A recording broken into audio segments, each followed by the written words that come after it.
Hello? You say hello to everyone. Something came up. Oh dear. Hello everybody! Welcome to the stream. Monica's having a snooze in the background. She looks like she's sulking. She's like, oh, no, that doesn't want a couch. Except she is. She's just dramatic. Hello! Hi Cece, Elfie, Victoria, Exie, Brodica, hello! Doku, Petmatica. I would, but she's too far away. Hello, Supa. How we all doing? I hope we're doing well. Happy Saturday. Hello, P.O. Or Poe. How we all doing? I hope we're all good today. Yeah, like I said, oh, there's Vito. Hi, Manica. Happy Saturday. I'm very happy it is the weekend. I've been really productive today. I've been like popping off with my Avo work. I like cut all the paper that I need for doing all my illustrations, my inking and my watercolor illustrations. I'm really excited for it. It's coming along well. I'm making a webcomic for my senior practice class. Oh, heck. Having many eyes on the design process is epic. Aw, that's great. That is really helpful, having lots of people like giving feedback. It's invaluable to the creation process.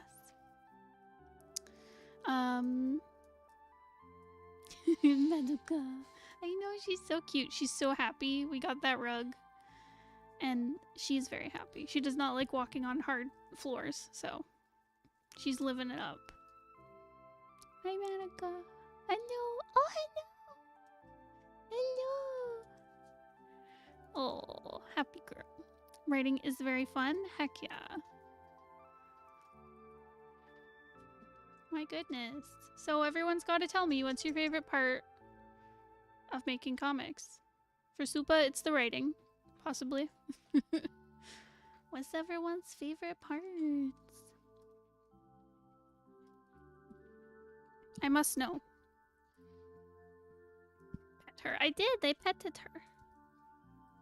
Your Wacom problem got worse? Oh no. You're buying a printer?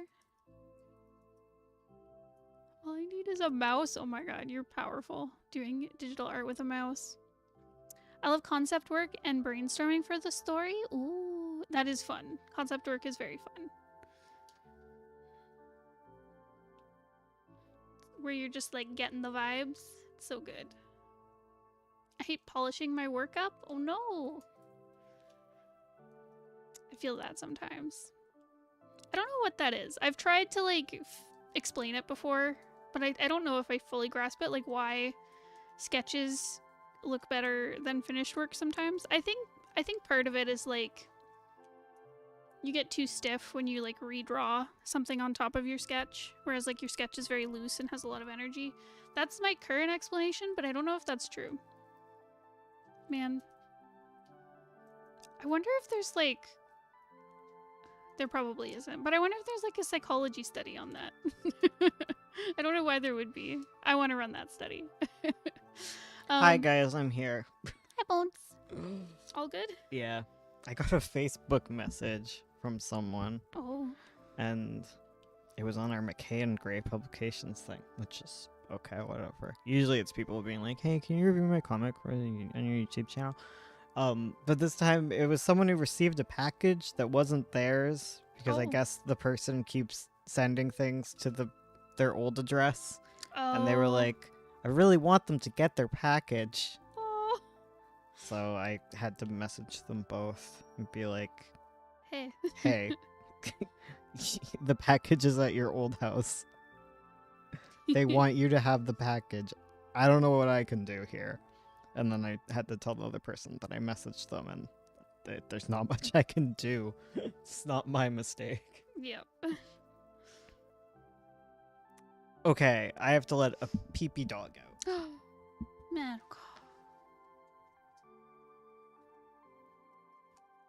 Mabel. Charlie, welcome. Thank you for joining us, Charlie. I know you've been just swamped with classwork, so I appreciate you being here. Oh my goodness, sorry, I'm missing answers that people gave. Thumbs or pencils? Heck yeah. Designing characters? Yes. I do love the penciling process. Designing characters is like, it is fun. It gets frustrating for me when I'm like, it's not working, but it is fun in concept. The characters is the best. Usually not writing, but I've been when I've been stuck on something and it finally clicks, most satisfying thing? Yes. I like to storyboard and draw story ideas and try to fit them in. Nice. Very fun. I love drawing the concept art. Ooh. We do love some steampunk and D&D. Animating a comic when I'm done?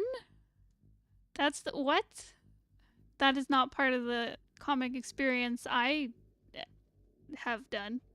I've not animated any comics. Hello, Clad. Um,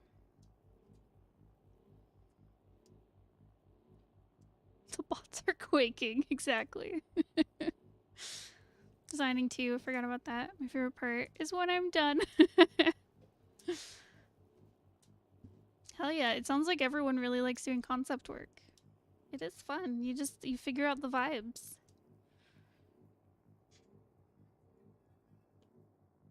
I think my favorite part is inking. I also like penciling.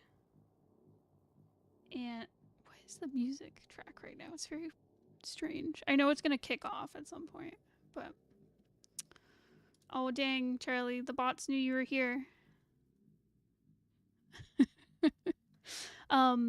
Yeah, penciling and inking are probably my favorites.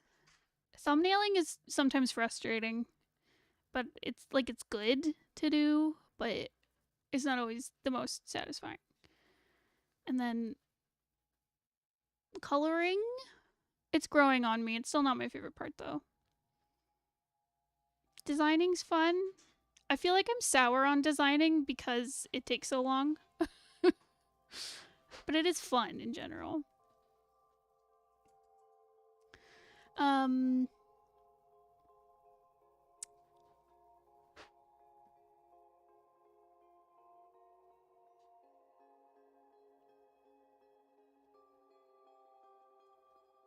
a lot of redacting is needed to talk about my story without spoiling it.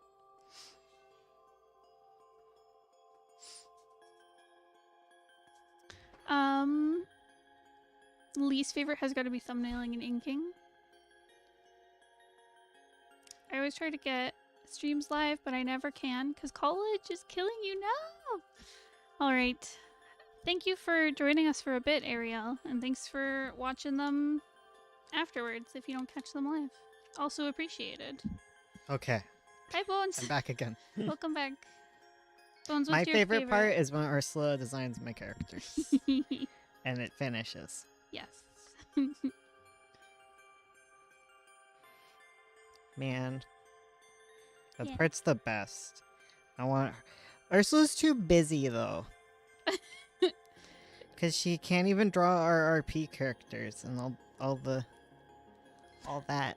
I actually doodled some of them. Oh heck. They're in a sketchbook that I'd have to dig out, but She hides this from me. I know.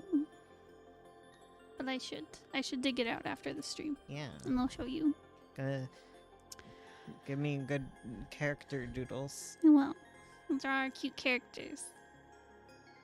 Need to know what these curses look like, because they're all cursed, of course. Of course. It wouldn't be an RP between us if there wasn't curses. Yeah. And fairies. Exactly. Just lean. Sometimes we're like, oh man, we should do something else. And then we do it and we're bored. Exactly. You know, our RPs is where we do fairies and we just make them do curses. And we don't even care. Who cares? Not me. Who cares? It doesn't have to be good. Basically, every single story arc is a character being cursed. Literally. It's so fun, though. It is. I love all of them. I love all of our characters. We just spend our time sitting and being like, oh man, it's so hard to be them.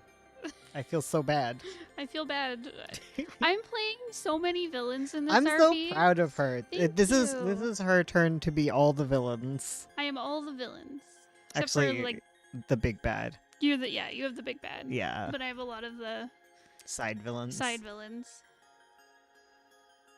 I don't know. Some of the characters being cursed deserve it a little bit. Yeah.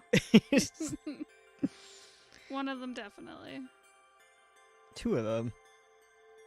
The Moth Girl. Oh yeah. Gardenia definitely deserves it. True. The Moth Girl does. They're the evil stepsisters. Yeah, yeah. It's very fairy tale-esque. Hey. I've always been a villain haver. The villain haver. Yeah. Well, Ursula, she has to actually sit down and plan things. Yes. I have to write them down, and I have to keep the notes and check them Twice. twice. Gotta a day. find out who's naughty and nice. How to be naughty, not nice. Exactly. Taking villain lessons. Yeah. I was just like, just keep making things worse. And I'm like, but And I'm like, I just like it when we do an RP and you don't even have what you think. Ursula will tend to be like, oh man, I need to make a plot for Bones. But the thing is, I just want curses. I just want the evil stuff to happen and eventually worry about plot. You know, that's fun. yeah. I like my characters to be miserable. Exactly. Makes me happy. That's all you have to do. What type of RP? Explain. It's about fairies and so the initial character is, and I'm sorry, all of the YouTube commenters who are always like, "Oh, why are you talking about your RPs? No one cares about this," except people do, and it's my channel. I do what I want. So the first character is there's like a oh yeah he deserves it too. Oh, 100%. Yeah. So there's a prince. His name is Alexei. He's completely stuck up. He has dismissed like every single suitor in the land, and yeah, he's just a jerk. He has to get married in order to inherit his throne. Yeah, he needs to get married in order to take the throne. That's just how his kingdom works or whatever. Yeah. So he's invited to he invites himself to a debut ball of the prettiest princess in the land, Princess Rosalie, right? Yes. Alexei is really awful. He has this ex kind of girlfriend named she's Baroness Eleanor. Yeah. And they were going to maybe get married, like he really liked her and stuff, but then a curse was cast upon her and she was no longer pretty enough for him. And he just kind of like spends most of his time like being really mean to her. Yes. But the only way that she can get uncursed is to have him put an engagement ring on her finger, right? Because the only reason she was able to get free of the fairies in the first place was she was like, please, I can't, I'm gonna be married to a prince and blah blah blah. And the fairy who had her had a soft spot for love and was like, fine, okay, if this is true and you go home and he proposes to you, then your curse will be broken or whatever. But she goes home, he sees that she has hooves and is like, disgusting, and kicks her out and doesn't want to see her ever again. Basically. Basically that. So he's really mean to her, but eventually he kind of starts being sort of friends with her again because no one else likes him. And she really wants him to like her. Yes. And she keeps slowly getting uglier with each rejection he does of her. So they go to the ball together. And is her name Fiona? No, it's Eleanor, please. So they go to the ball, and in the meantime, we have a Cinderella story going on. So there's like this evil queen who. Whoa. Well, that music has lyrics. Oh no. Well, we'll do a different track. Go back to a classic. Hey guys, it sounded like Ursula. I know. I was like, what? Right, so there's the evil queen, and she got a fairy to help her murder the previous queen so that she could marry the king and she could be a queen because that's what she wanted. Yes. So she did that. We haven't actually gone on with that plot, but she owes like her child with the king to the witch. Oh, I forgot about that part. Yeah, me too. Whoops. We haven't been back to that section Oh, in a well. while. Anyways, so that happened. She's now the queen. She has two daughters, Gardenia and the other one.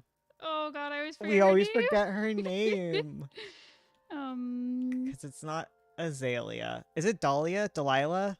Delilah. Delilah. Yeah. Gardenia and Delilah. Yes. And Gardenia is super pretty, but a huge klutz and very brutish, you know? Yeah.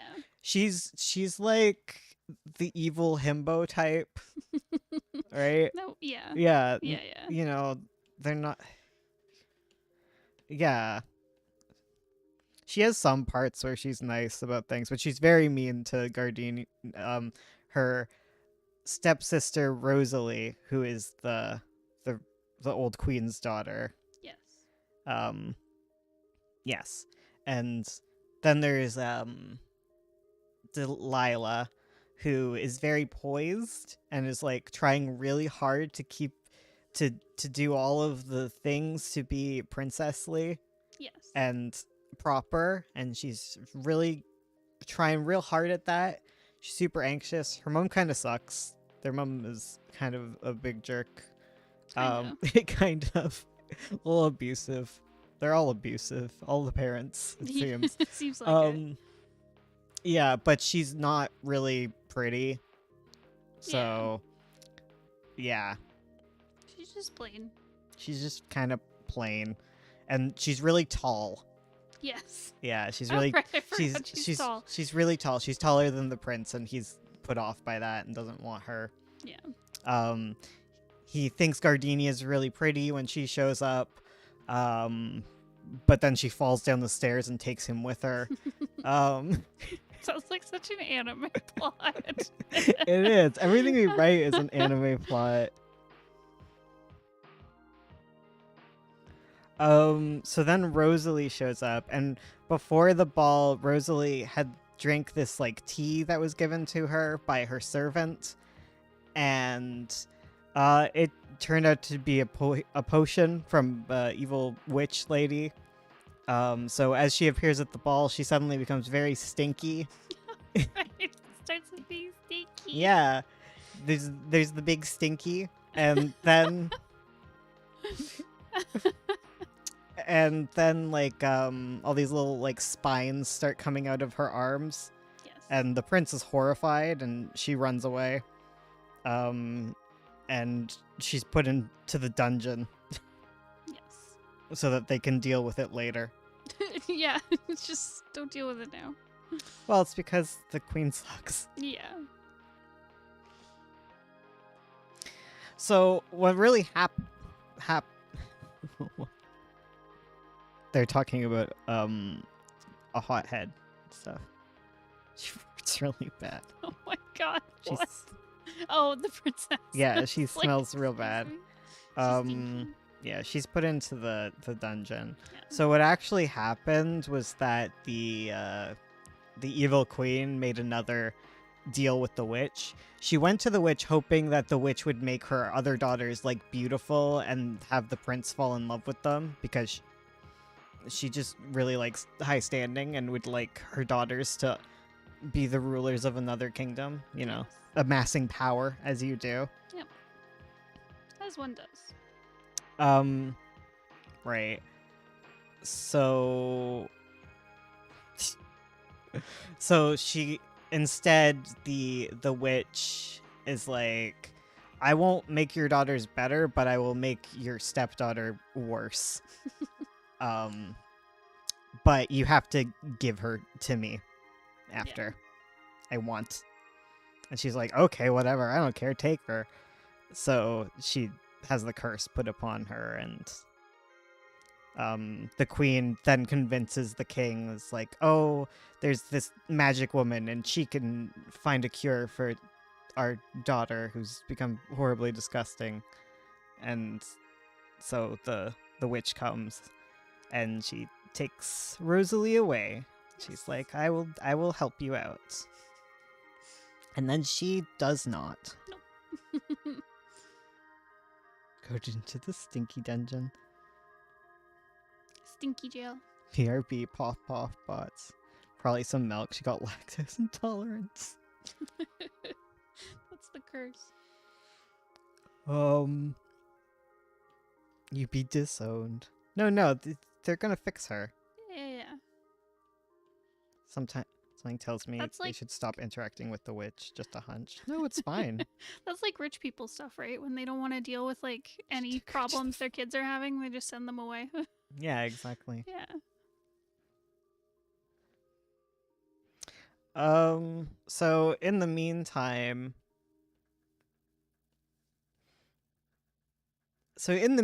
Alexei goes home from this horrible ball where he was pushed down the stairs and the beautiful princess was apparently cursed, and that's disgusting. Oh, the bots did pop off. Oh, They listened to Charlie.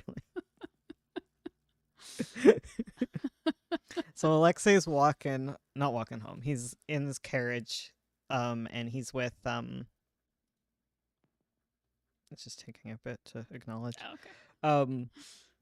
So he's with what's her face, Eleanor, and I forget why they get into an argument.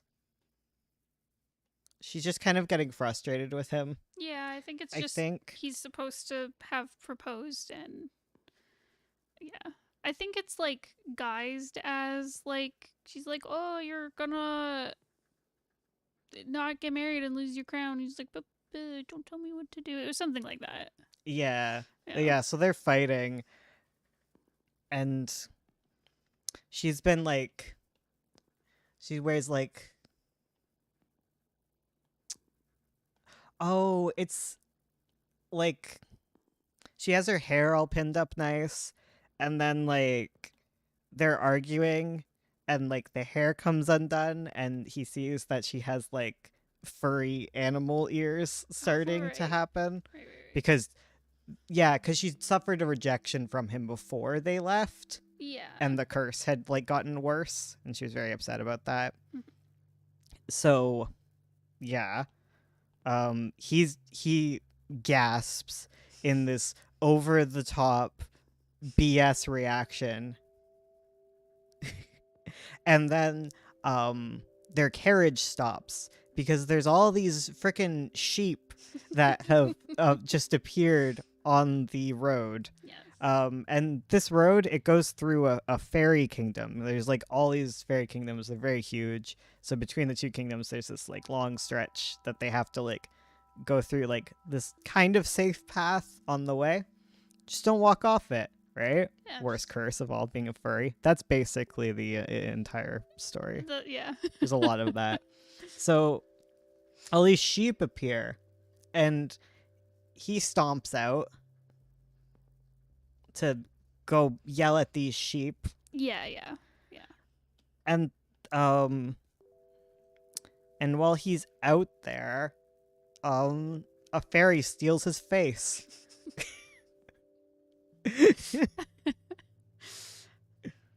Eleanor literally told him not to get out of the carriage. Eleanor was begging him not to because she's so scared of fairies because she's been cursed before. Yeah. I think the horses leave without him, right? Yeah. I think the fairy like has the horses run off or whatever. No, he goes No, back in eventually. The fairy just the fairy now looking like Alexei like hops in the Okay. carriage and is like, "Hey."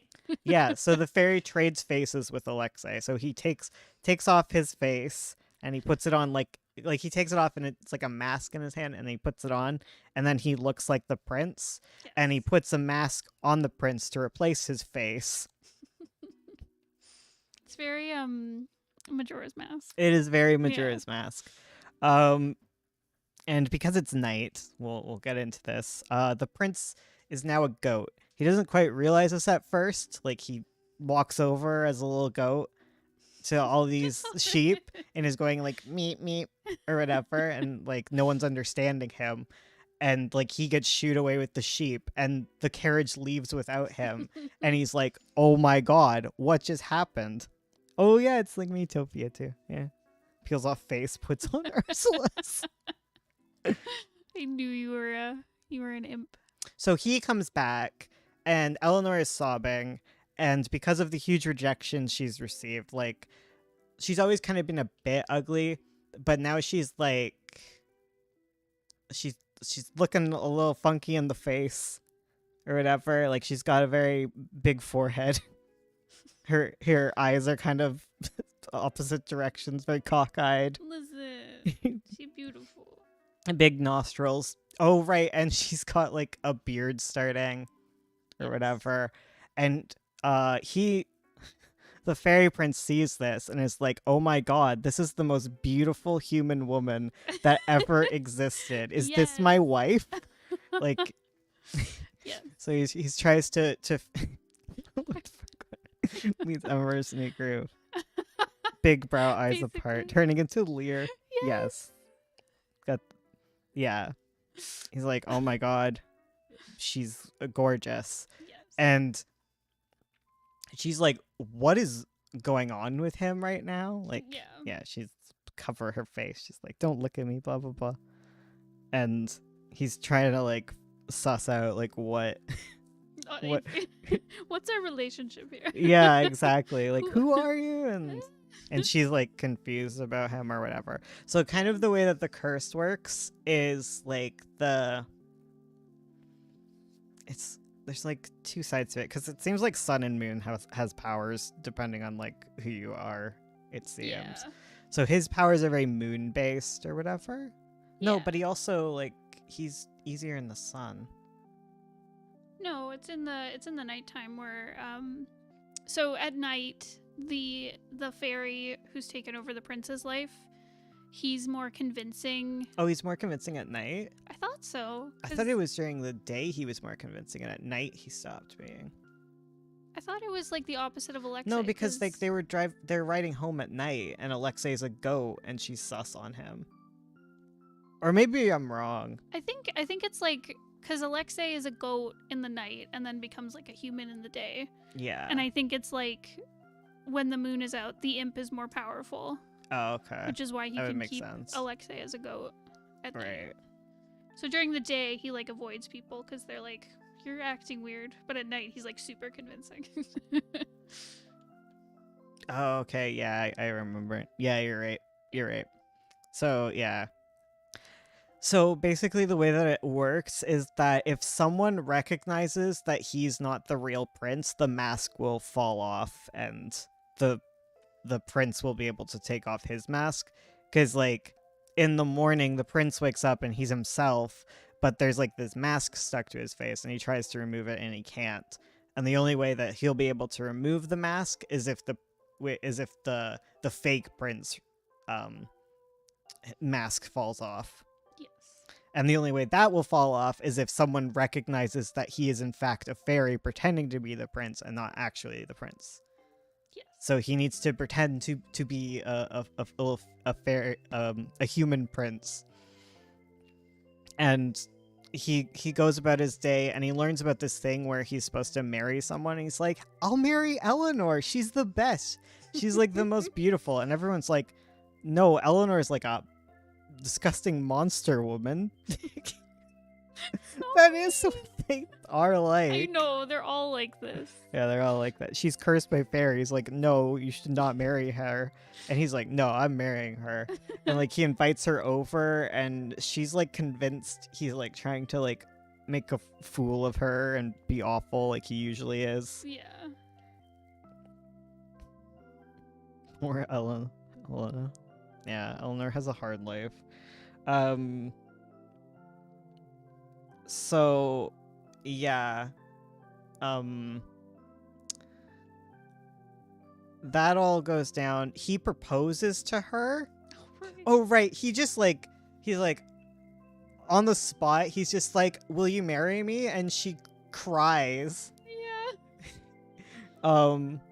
Because she thinks it's all like a big joke, and she's also upset because he just did it like randomly. He's just like, "Oh, I'll marry you," and she's like, "Are you like joking or whatever?" He's like, "No, let's do it." And he's like, she's like, "This isn't how you this isn't how you propose to a baroness. And he's like, well, how do you do it? And like, she's so angry at him, and she storms off. Love it. So he fills the room with like flowers and stuff and gets a ring Yes. and invites her over and proposes to her.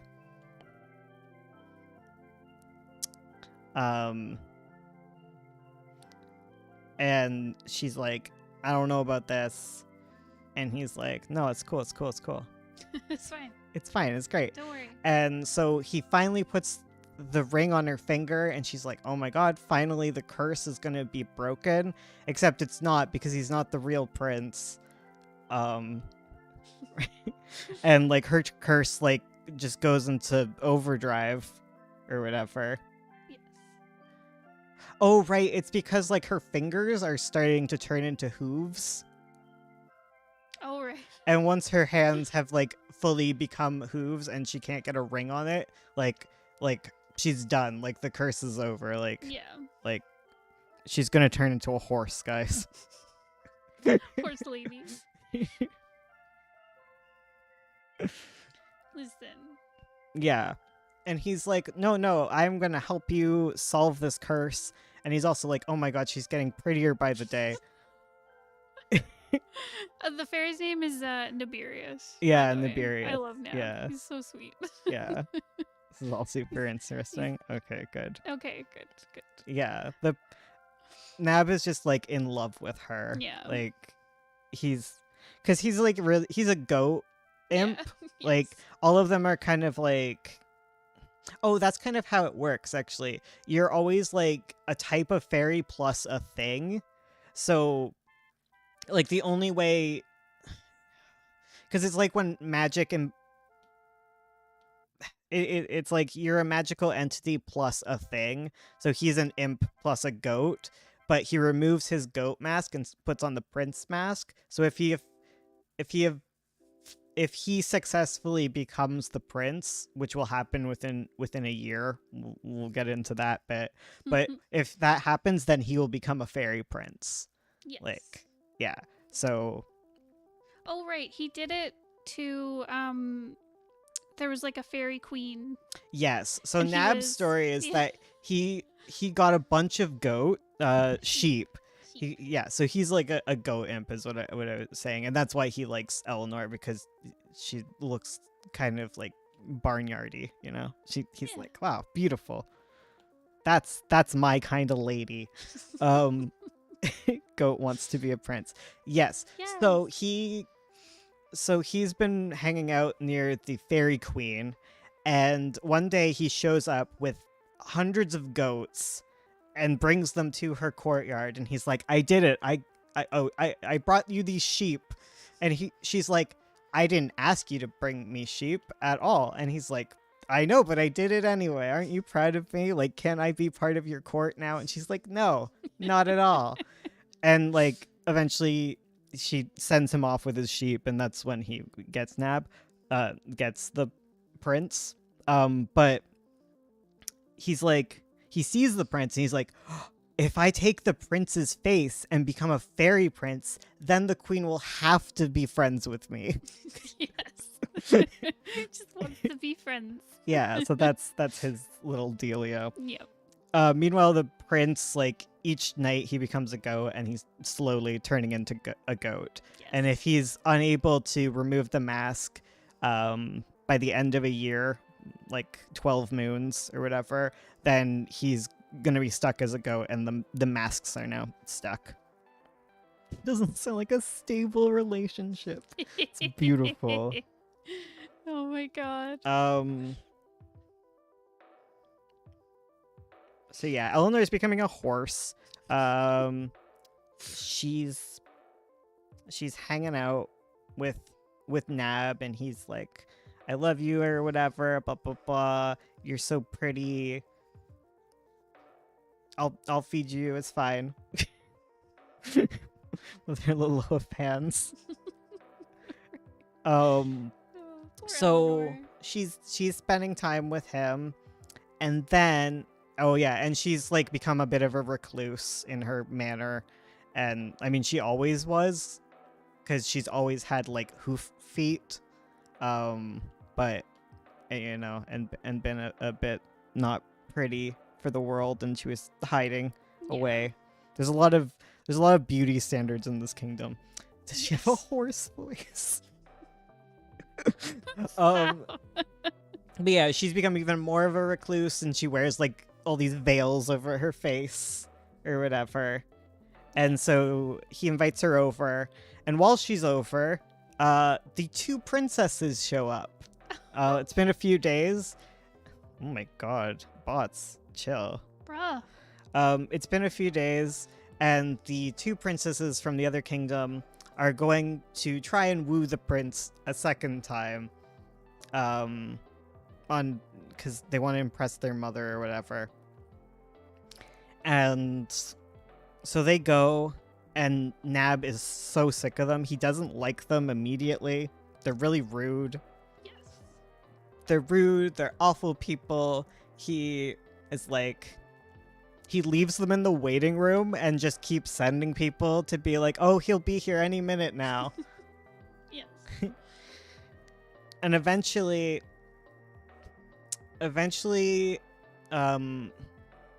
they track him down, and Gardenia is very upset about this entire thing, and she's like, wait, you were like putting off hanging out with us princesses for that like thing or whatever, like, you know, Eleanor, she's so ugly, like, why are you with her or whatever? And he gets really mad, and they keep harassing and bullying Eleanor, and they remove her veils because they're just the worst, you know. They were mean to Cinderella, they were mean to Eleanor too, and they remove her veil and they gasp at her being a horrifying monster or whatever.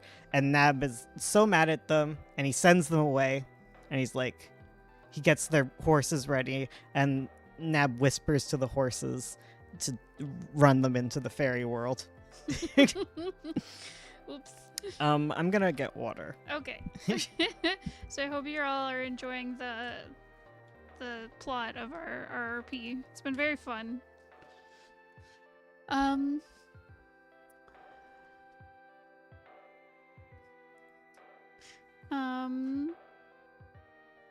Is there a character that's just there? They're just done with this mess.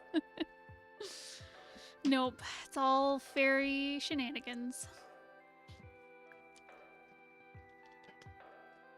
I adore the plot. Aw, thanks, Raven.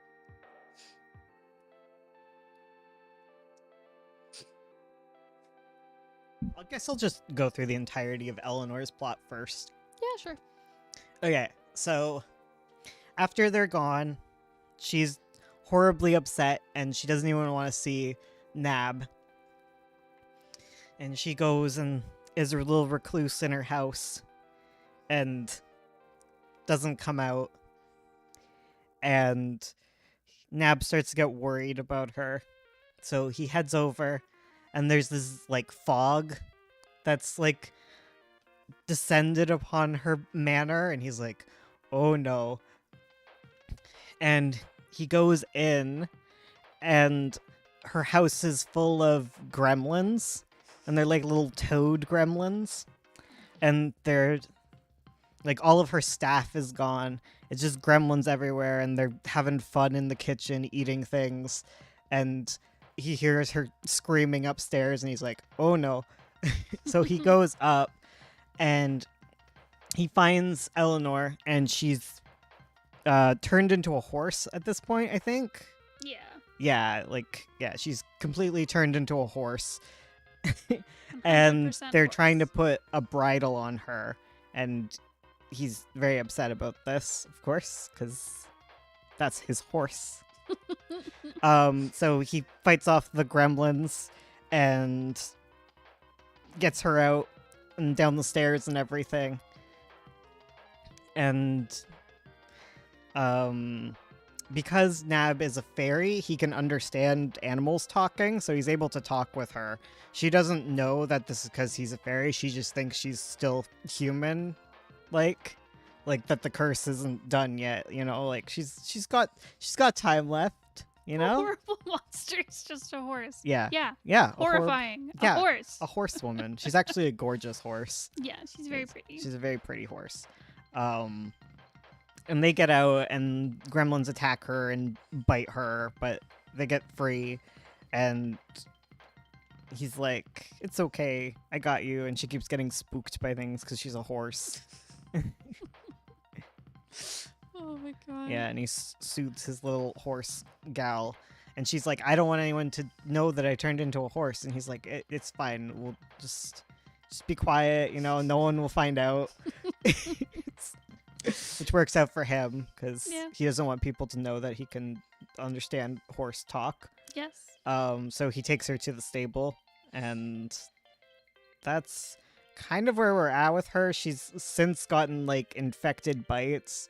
We'll get into like the stable people, I guess, in a bit. Yeah. Because there's other more important plots going on. Yes. I feel bad for her. You should. You should feel bad for everyone in the story. They're all having a bad time. But But that's what makes good stories. Is when characters are having a bad time. Exactly. So Rosalie gets taken to a swamp, Yes. this stinky bog, and she starts getting like the spines start covering her, and they start turning into like scales all over her body. And she's horrified by this, of course, because it's a horror film. And she doesn't like the bog. She doesn't like amphibians, and it's gross. And the witch is nice to her for a bit, and then starts being really mean to her. And she's like, "Oh no, I don't know. Like, I don't know about this." She wants like the curse to be undone, and the witch is like, "Oh, like it can only be undone once it's finished." like The once it's all sussiest explanation. like once it's all done, then we can figure out what to do. And she keeps being like, I want it over with now. So it's not over with. She becomes like covered in scales. She starts getting a snoot. Her teeth get all sharp. She gets claws. The witch isn't really feeding her much. She can only find these like shitty potatoes, and she doesn't really know how to cook because she's a princess. So she's eating those for a while. She gets all covered in mud and stuff, and she takes a bath. And while she's taking a bath, the witch cuts off all her hair. Oh right, yeah. And walks off with it, and she's like, "Why did you do that?" And the witch is like, "Oh, you're gonna lose it all anyway. Don't worry about it." And snoots and snoods.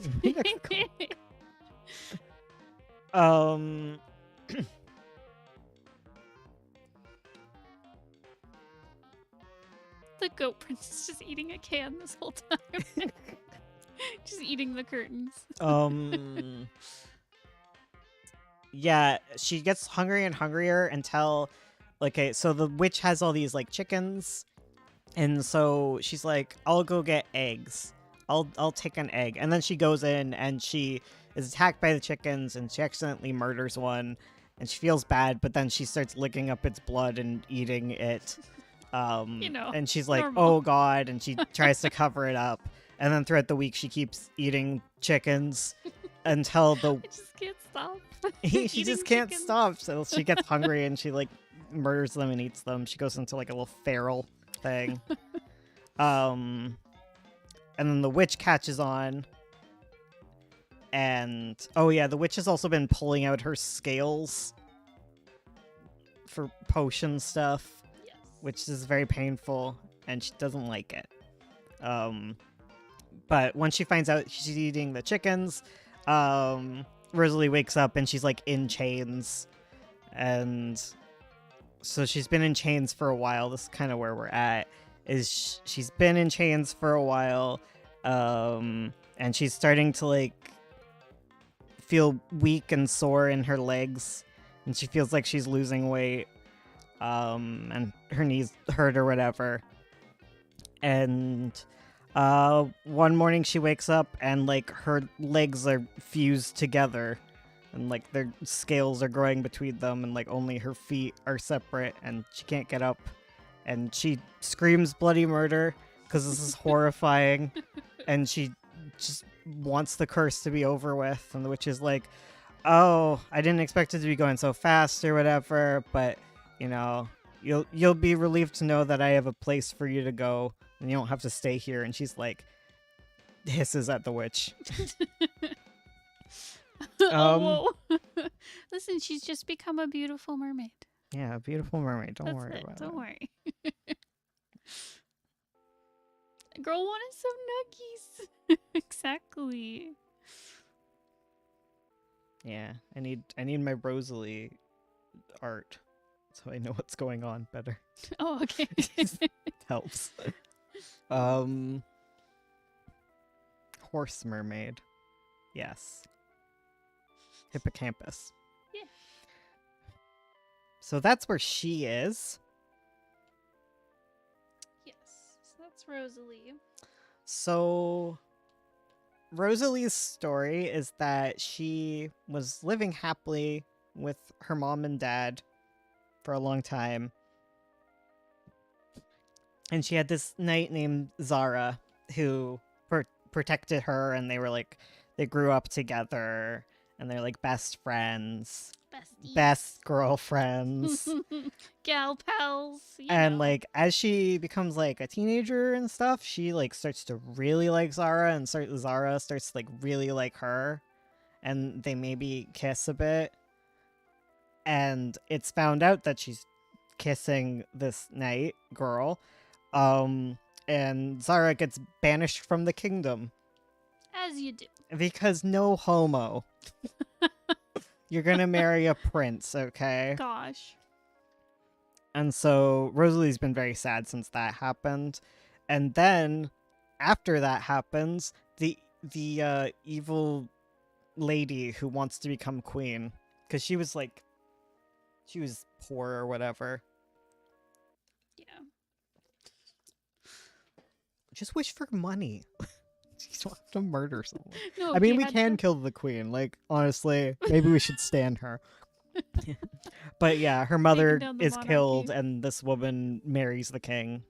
See, we don't stand her because she just becomes the new queen. You Yeah. know, she's not a proletariat hero here. Okay, she's a class traitor. That's why she's villainous. Yeah. Yes. So the queen is killed or whatever.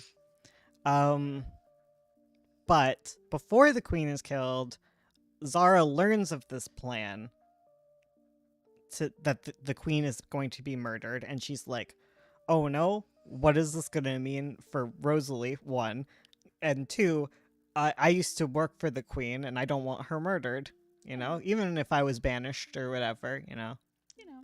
That would make Rosalie upset, and I love Rosalie. But she's not allowed back in the kingdom, and she'll never be able to marry Rosalie. And oh god, like how do I even get back? Like she's been wandering, you know, a night. And she stumbles upon a fairy who is in a tower. And this fairy's name is Princess Papillon. I love her. I don't love her, but I love her.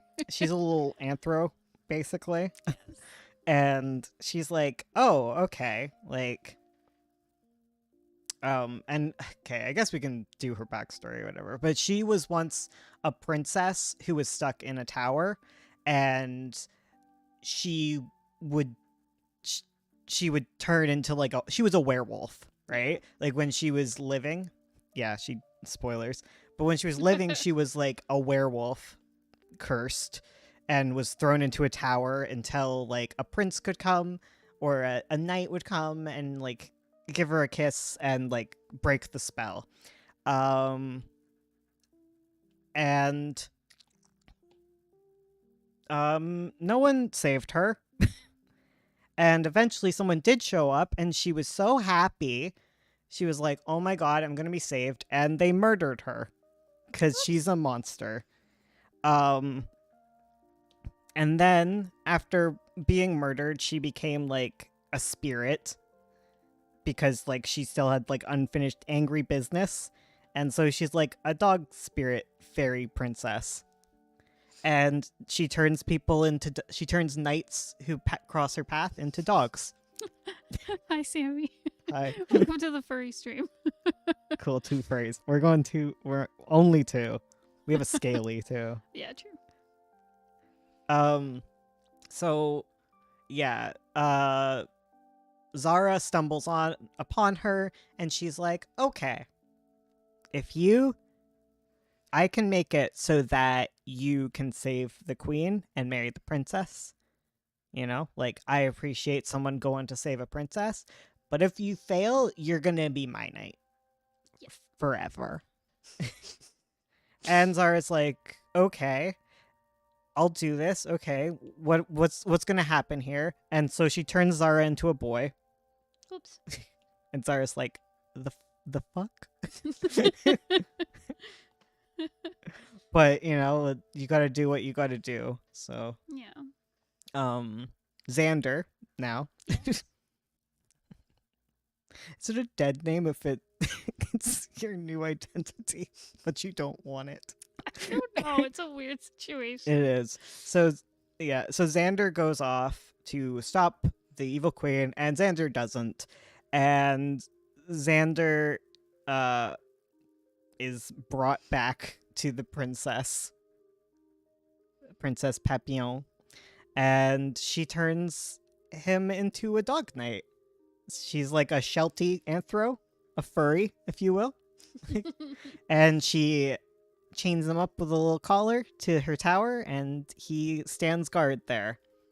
Little dog knight. Yeah, all the Ow. time.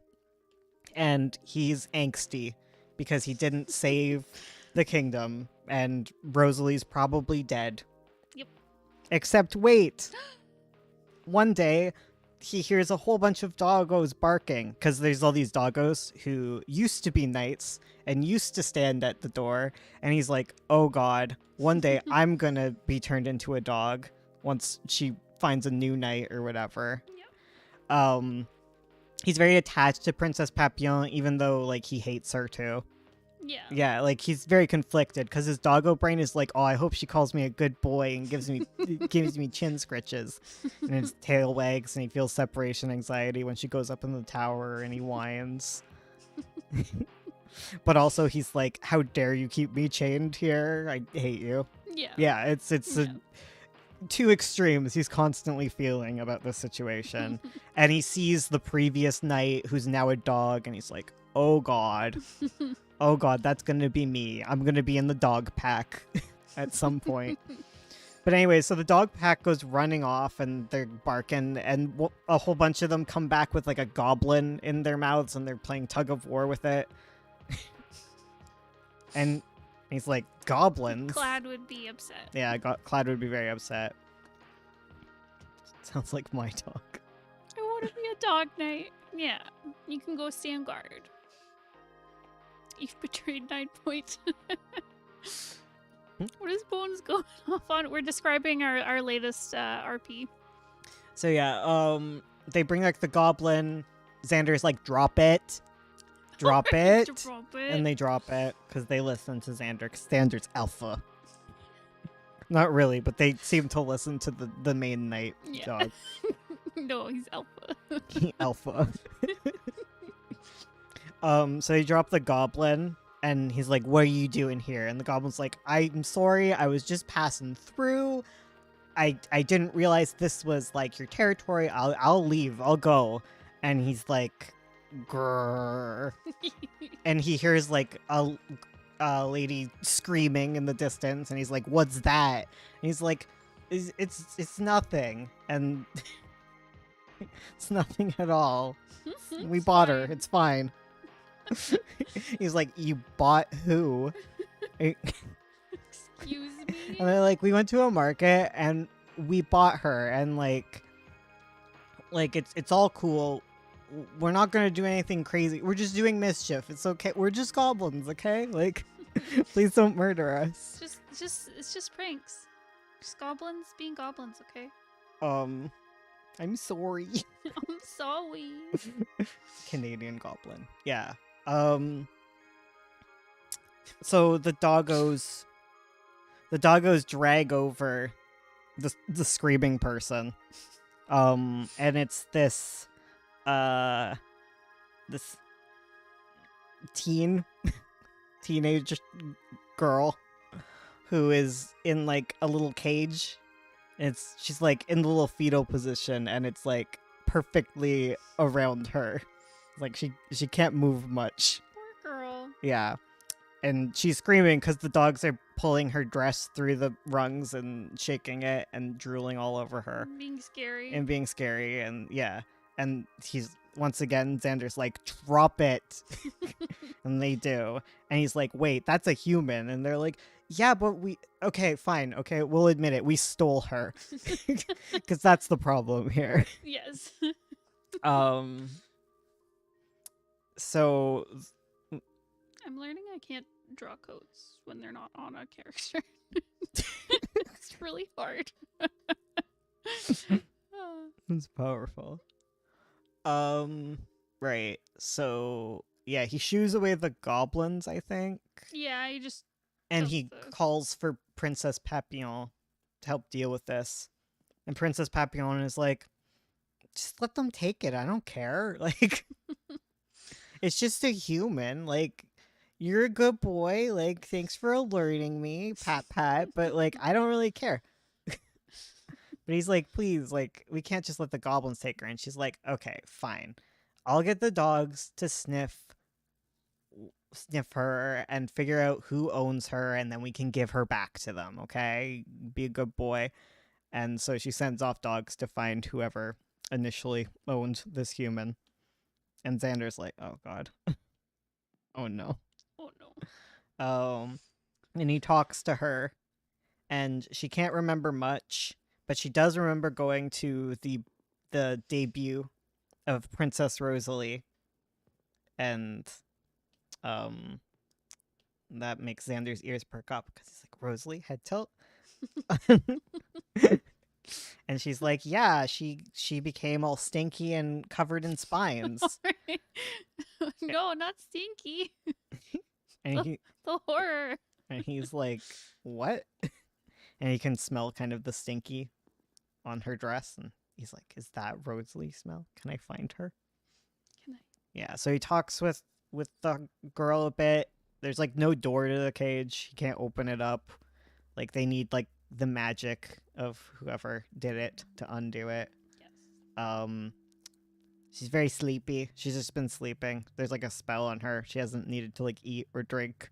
She's just been in there for weeks. Poor girl. Yeah. Yeah, this is another one where you can be like, oh, poor girl. I made a teenager because I don't want like there to be shipping. Yeah. Mostly I was like, oh man, we need someone I can't ship with Xander by accident. We need like... Right, because his true love is Rosalie. Yeah, exactly. Because can I sniff her? Oh, he apologizes for sniffing her. He's like, I'm so sorry. Like, I'm a human who got turned into a dog. And she doesn't believe him. And she's like, well, what kingdom are you from? And he's like, Rosalie's kingdom. And like, but it says the name. We just haven't had the... I just don't know what the name We is. just haven't named it yet. And she's like, I've never heard of that kingdom. And he's like, what? And she's like, I don't think I don't remember the names of any kingdoms. And she feels sad. Yeah. But she does remember Alexei's name. So she's like, well, who's the bachelor prince? And he lists a few. And she's like, okay, maybe you are human.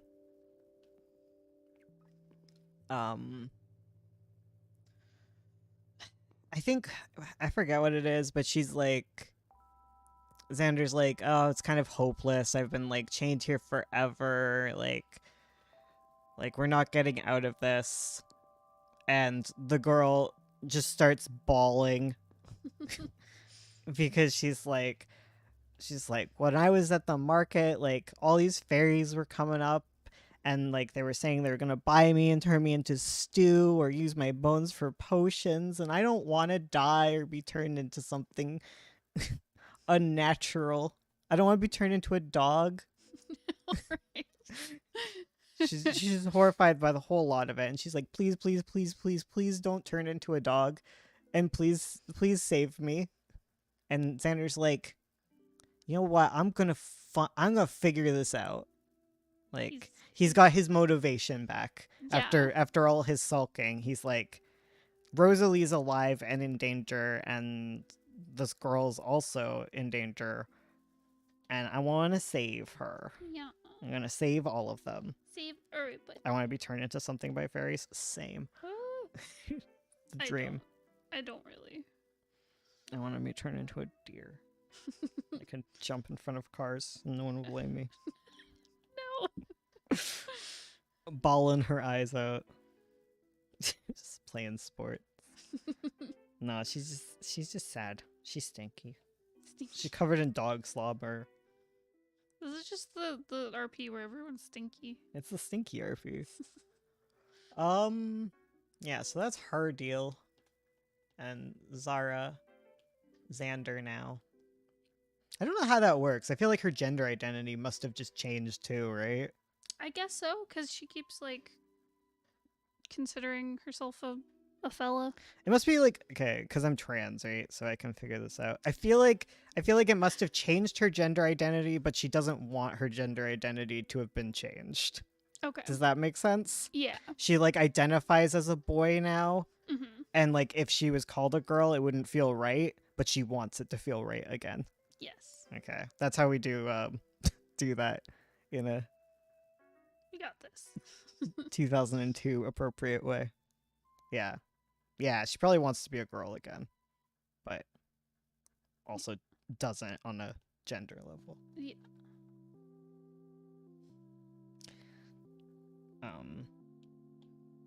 Unwilling good boy. Yeah. Exactly. Oh, it's gonna be so hard to leave the master behind. You're right. They have to figure out a way to do it. I have to figure out a way that they can get Yeah. out. How's he gonna get away? Who else is there? Oh, there's the princesses. Oh, right. So there's our first princess, reverse transgender. Basically, Yes, yeah. they want to do conversion therapy on themselves, but it's actually understandable for once. The only time The only time is if you've been cursed by if fairies do conversion therapy on you first. Yes. Right, so there's the two princesses. So Gardenia and her are left in the middle of the forest because they're fighting in the carriage and don't notice that the horses like run off into the woods until it's really dense, and then the horses like just adios leave them in the middle of things, and they fight, and one of them wants to stay in place and the other one doesn't. Gardenia storms off and she's stomping around the fairy forest and just being angry because that's what Gardenia's like. Yes. And she comes across this beautiful field full of flowers and she just stomps through them. And they all wilt and a fairy screams at her and she's all stubborn and rude to this fairy because she's Gardenia and she's kind of stupid. And the fairy's like, you're so bullheaded or whatever, and you know that's a curse, right? Yep.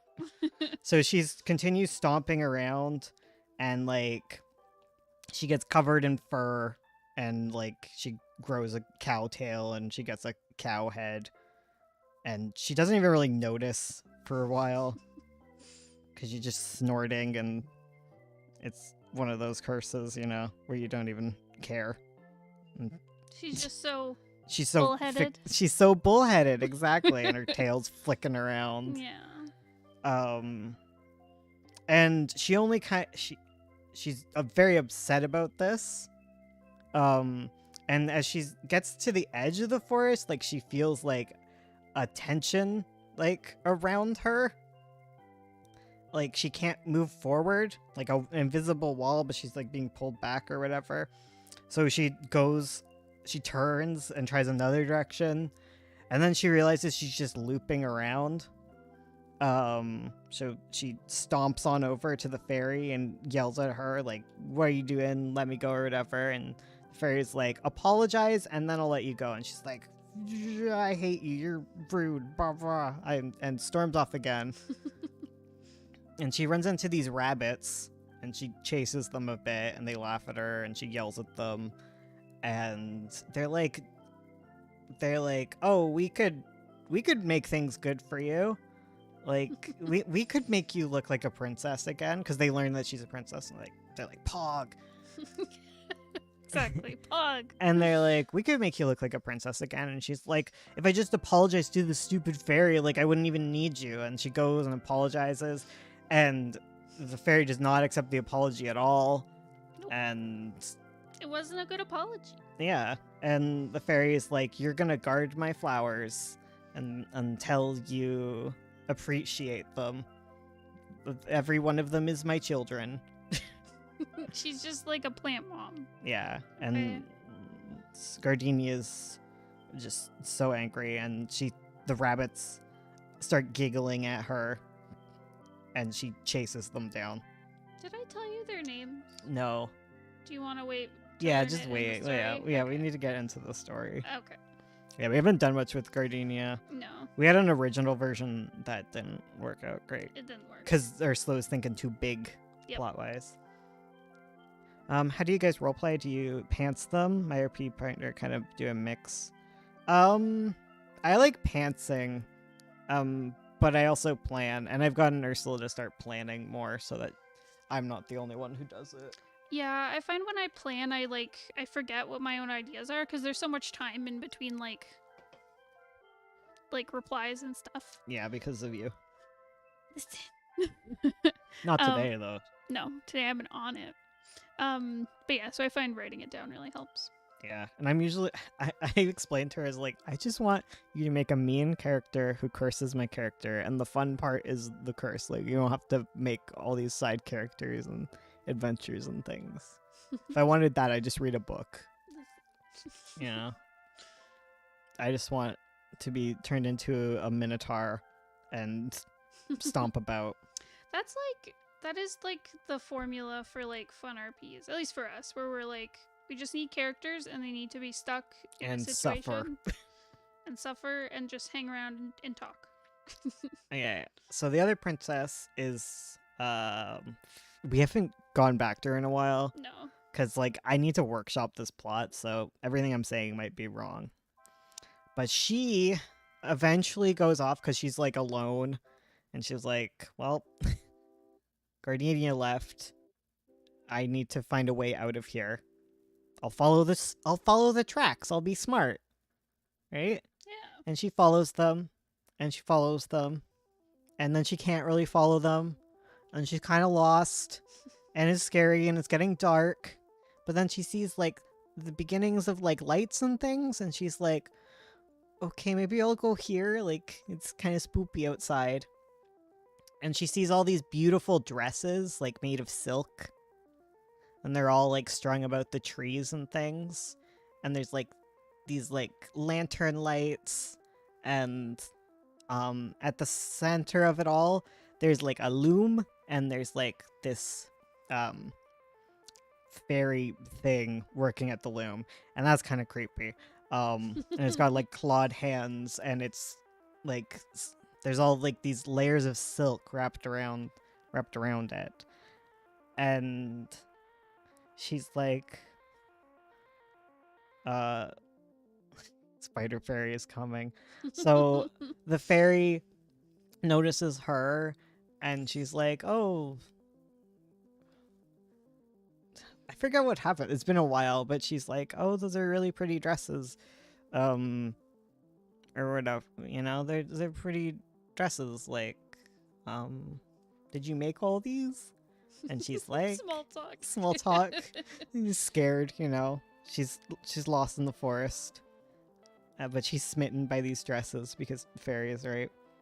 And she's like, yeah, I made all of these dresses. Like, do you want to try one on? And she's like, oh no, I'm like all boxy and way too tall for any dresses. And the fairy's like, oh, I could tailor something down for that. And she's like, oh, okay, I kind of need to go or whatever. And she's like, no, it's fine. Let's try a dress on. So not a bad sign. So she takes her to, like, a little mirror, and um she I forget what she does, but she plucks something from her back, Yeah. and she sees like this string come out of her. It's like a little silk. No, wait, it's like fluff, but it's like fluff kind of stuff that's pulled out, and then she puts it on a spinning, uh, a thread spinning thingy, a Whatever those are thread called. spinner. You know. You know. And she's like, and she starts feeling like her essence or whatever, like parts of her like pulled away as like this thread is coming, and she's like, I would like to not do this.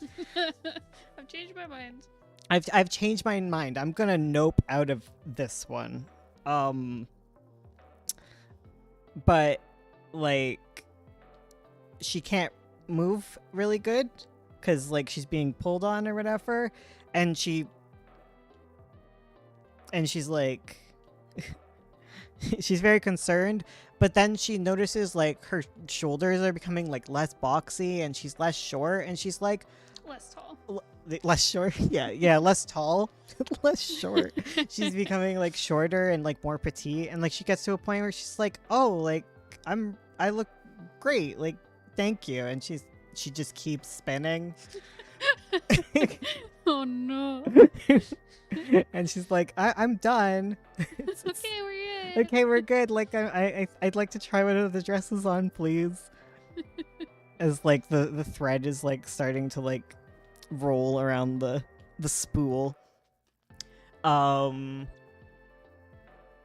And she looks up at like the little lanterns. And she sees like little inside of them, they're little like moth sized. They're like little tiny little, like it looks like butterflies, but then it's not actually butterflies at all. They're like little tiny like pixie people, and they're all ladies. And they've all got little butterfly wings, and she's like, and then she sees all these like little butterfly wings like all over the ground, and she's like, Ah. and then like one of the lanterns falls, and one of the little tiny people is like run, leave, escape all you can, beep beep beep. And she's like, what? And then the fairy picks up the little lady and just eats her. And Delilah freaking runs for it because she's stupid. So she keeps running, but like she keeps feeling like the parts of her pulling away, and she keeps getting smaller and smaller, and she's like, what do I do? I'm gonna die. This is the end of me. And like her dress is bunching around her, and she's like holding on and tripping in her giant heels. She has to leave those behind. Very hard to be poised. And she gets into like this dark section of the woods, and blood drips down on her from the trees above. Right, I forgot about And that. she's terrified, and she looks up, and there's like an owl creature with a human face. and sharp teeth. And it's like, oh, that's a he's like, oh, I don't eat humans, like you're way too big. And she's like, okay. She's like, do you know how I can stop this? And they're like, I don't know, scissors probably. She's like, where would I find scissors? And it's like, I don't know. I don't know where you'd find scissors. And she's like, oh god. Nothing's good for her. No. And she keeps going, and she keeps getting smaller. It's so long. And she bumps into this tiny little guy. Oh, right. He's like a Luna moth. He's a Luna moth lad. And he sees her approaching like this tree, and he's like, wait, stop. You know, it's dangerous. And she sees, and it's covered in all like the owl creatures. Yes. And she's like, what is that? And she's like, I think she's like 2 feet tall at this point, so she's still very large. Yes. It's his large friend. And he's like, those are the sirens, and like that's our like old village, and you don't want to go near there.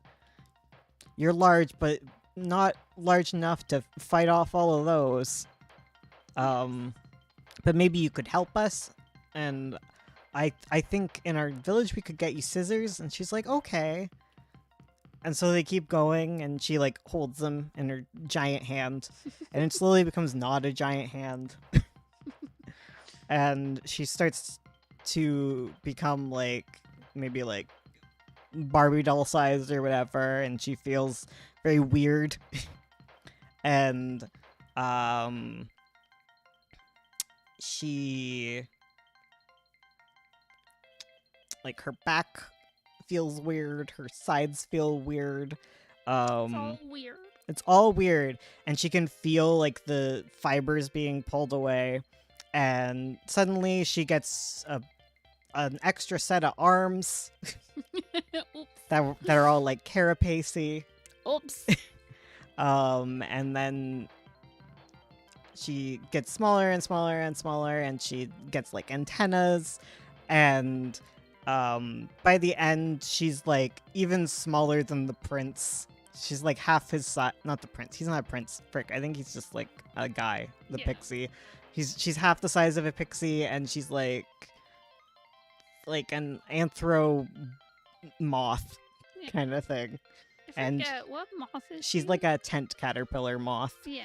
Like, so she's like covered in like pseudo fluff, and she's like, oh god. And that's where we left off with her. Yep. She's the tiny little moth lady. Don't know what to do with her. I'm still thinking about it. Yeah. Oh, right. I have another character. We have to go back to the prince. Oh, right. So back to the true prince, Alexei, who is a goat.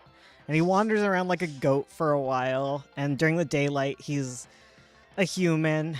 And originally we had him meet the queen, but now he doesn't. Yeah. And he's wandering and wandering. And then he finds like this marsh. And he wanders through the marsh. And he's like a little goat while he's doing it. And there's little eyes coming up from the water looking at him. And he's like, oh god. But he's stuck on the path, and everywhere he looks, they're on either side. They're all in the water. There's nowhere for him to go. So he keeps going where he's headed, and until like he sees like a large gateway ahead, and it looks like an old castle, kind of like merged with like the mountainside, because it's like a marshy mountain. It's weird. And he hears the monsters coming out of the water, and he sees sunrise happening, and he makes a break for it, and he goes to the gate, and he gets his little horn stuck in it, and he's like, oh god, this is how I die. But just in time, he's turned back into a prince, and he's able to scramble through and run away from the monsters into this dark tunnel in the mountainside. And like there's like walls of like castles and like stalactites and stuff, and he keeps going through until there's this large open room where there's these giant like skulls of like beasts, and like their skeletons, and there's like human skeletons, and they're covered in like dust and like cobwebs, and they're just old, like ancient and stuff. And he's like, oh god, what awaits me? And he continues on, and beyond that room there's like this underground lake, and there's like a light trickling in from above onto like an island at the center, and he kind of sees something on it, and he like approaches slowly, and there's like a little dock. He gets in the dock, he rows his little rowboat on over there. He's terrible at it because he's never worked a day in his life. And he finally reaches there, and there's like a glass coffin, under the light, and the handsomest prince he has ever seen is inside of it. Even more handsome than him. Even more handsome than him. Wow. And he's like, hubba hubba. No. I mean, in his heart, he's gay. In his heart, he's hubba like hubbaing, but in his outer self, he's like, ugh, he's stupid. And you know, and I hate him. And you know what you're supposed to do when you find like a prince or a princess and they're like in an eternal sleep in a glass coffin. You're supposed to kiss them, but he has a mask stuck on his face, so he can't. Not that he would anyways, Baka. Stupid. So he like leans against the coffin and looks inside, and the prince awakens and is like staring at him. And he lets him out of the coffin. He helps him out. Yes. And this prince is like, how long has it been? And he's like, I don't know. He's like, well, what year is it? And he's like,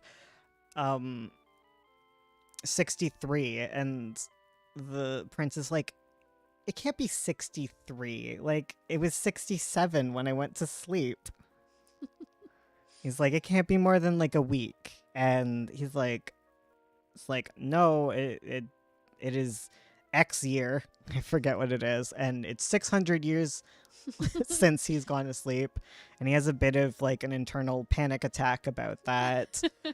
He's very cool on the outside, but he's like, what the hell? And he's like, and Alexei's like, you can't be 600 years old. Like, that's stupid. And don't be a baka. And the prince then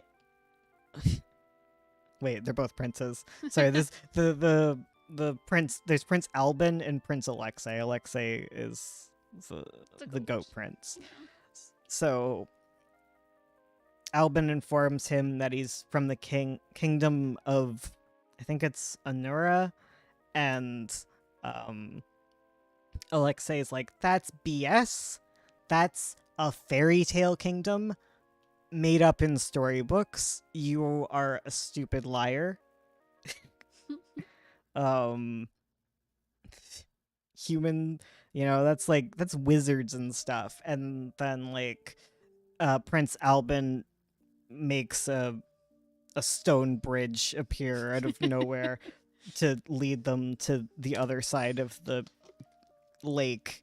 And he's like, and Alexei is like, oh god, he's a fairy. And he's like, no, I'm a mage.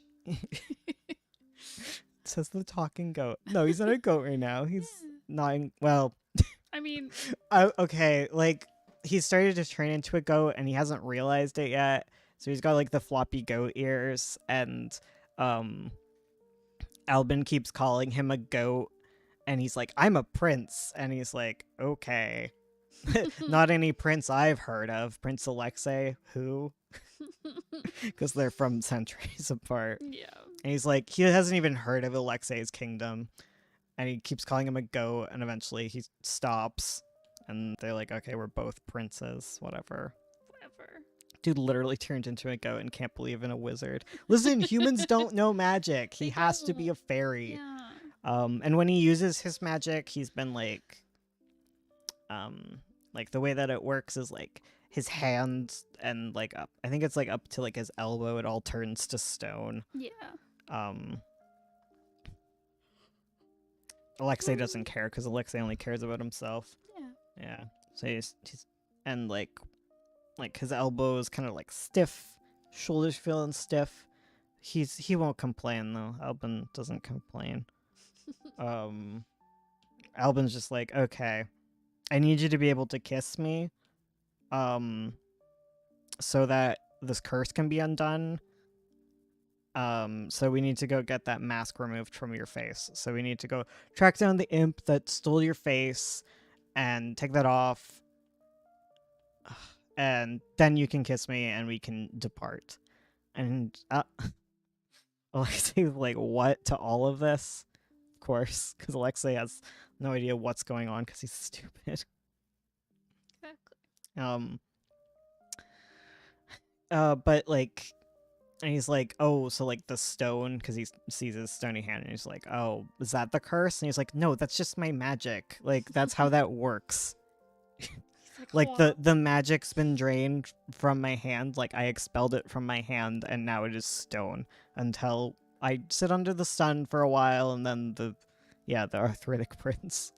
And once I get some sunlight, I'll be fine. I've just not been getting great sunlight for like 600 years apparently. So I'm a bit weak. He's like, what curse? And he's like, well, my father, I probably my father had me cursed. I drank some sort of potion or something, and I was like, oh shit. Oh, damn. But yeah, he realized he was cursed, and he was like, okay, I'm gonna put myself to sleep to protect me from the curse in this coffin. And then once my true love shows up, they'll be able to wake me up, kiss me, and solved. But you showed up.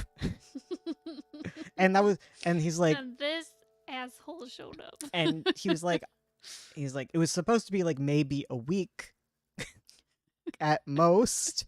And he goes out and he sees all like the dead monsters and things, and he's like, oh, I see. So like my dad guarded me from rescue, and these are all the things that have died, and now there's nothing guarding me because everyone has forgotten about me, and I'm kind of sad, but I'm not gonna let you Conceal, don't feel. conceal, don't feel.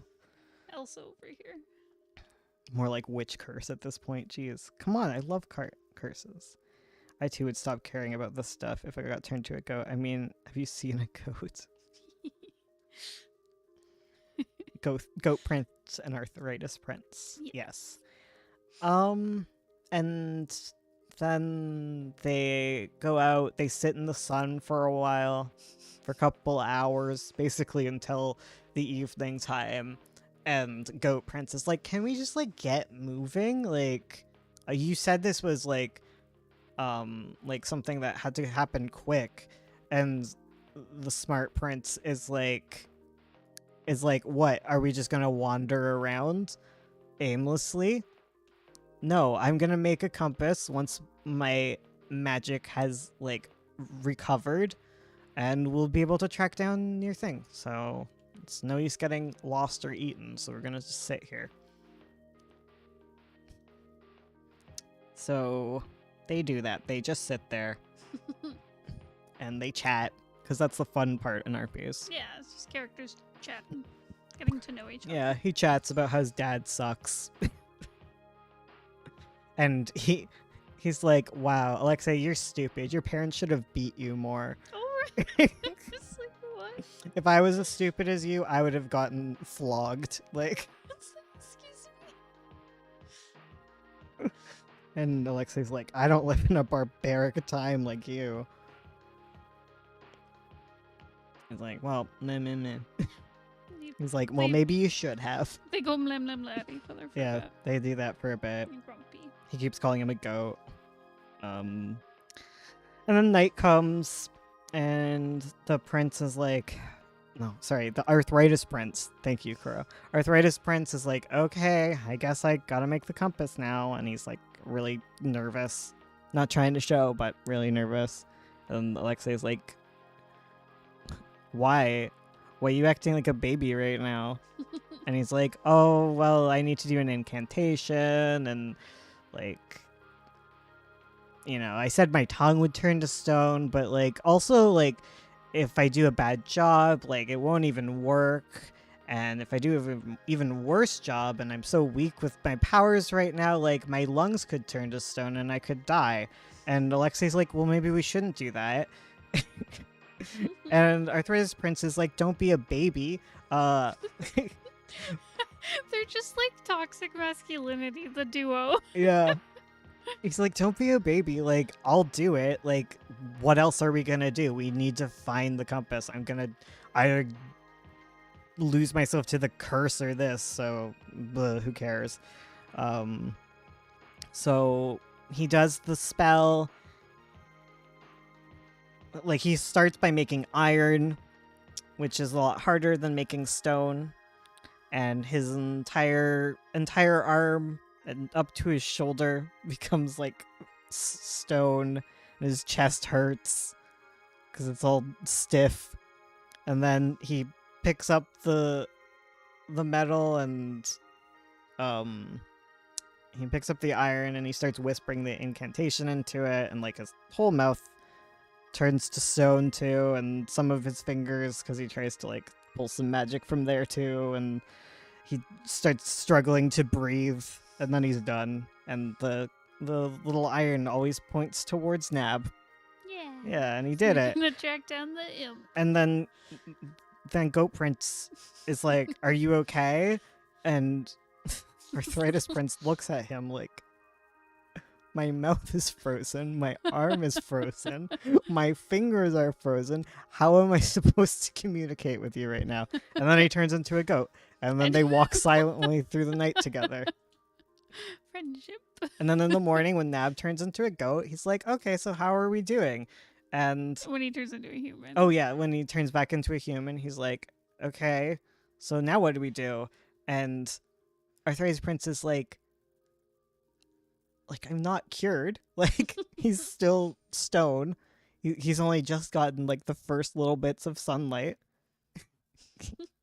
He looks at him like he's stupid, and then he notices that like he's covered, like the Goat Prince is like getting like fur down his neck, and he's like, "Oh God!" Like makes a face like with his eyes, and the prince is like, "What?" And he like touches his mask, and then he like feels like the bumps of like horns beginning, and he's like, "Oh God!" And he doesn't even notice the fur, and that's where we're with him. Yeah. Is that all of them? Oh no, we still have Aubrey. You're Okay. right. Man, he's real stoned. But Yeah. die harder. Exactly. The last character is Aubrey. Aubrey is a stable hand. Yes. She's really good at drawing straight lines. Yeah, she's great at She's a very drawing. stable hand. She's she doesn't like people. She's really loves horses. She's got such horse girl energy. She grew up near the horse lord's meadow, and she'd see the most gorgeous horses there, and she heard that like if pretty girls wandered into the meadow, they'd be turned into horses. And she secretly was like, "Damn, I wish I was turned into one of the horse lord's horses." I wish I was a horse. She was like, she's like, "This would be so much better than being a peasant. They're so pretty and perfect." And she's like, well, she hangs out there and nothing ever happens. And she's like, well, I'm too ugly to be a horse. And eventually she starts working at the palace with the horses, and she sleeps in above the stable in the loft with all the straw and stuff. And she likes to talk to the horses, and she's just kind of a little eccentric and cute. And Nab shows up with his new horse, Eleanor, and gets her situated in a stall. And he meets Aubrey, and Nab thinks she's hilarious. He's like, "You talk to the horses? Do they say anything back to you?" And she's like, "No, of course not. That'd be stupid," or whatever. And then Nab like whispers a little spell in her ear, and she starts hearing horses talking. And she's like, "Am I going crazy?" Like, and Nab is concerned because Eleanor's sick. Yeah. And yeah, so he eventually like calls the vet or whatever, and they're like, "It's a horse, it could just die. I'm sorry, Prince." And he's like, "I won't have it." And his plan is to go find the horse lord and see if he will heal it. And since Aubrey knows where the horse lord is, he gets her to do that. However, the title "The Horse Lord" makes me laugh every time. I love the horse lord. Okay.